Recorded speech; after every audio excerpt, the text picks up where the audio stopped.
நீங்க சொல்லுங்க உயரம்னா எதுல சொல்லுவோம் அடுத்து மற்றும் அடிப்பரப்பு 250 சதுர மீட்டர் அடிப்பரப்புனா இப்பதான் சொல்லிட்டு வந்தீங்க அதுக்குள்ள சொல்ல மாட்டீங்க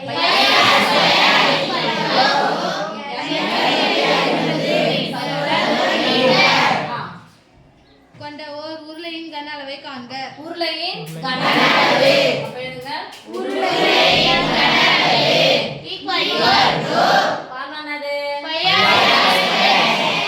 பையா ஸ்கொயர் சதுர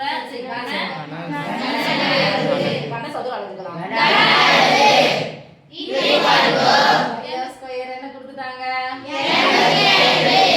h எவ்வளவு கொடுத்துட்டாங்க 2 நடுவுல குறி கன அலகு தான் கொடுத்துட்டாங்க ஈக்குவல் டு 2 250 ரூபாய் சேர்த்தா எவ்வளவு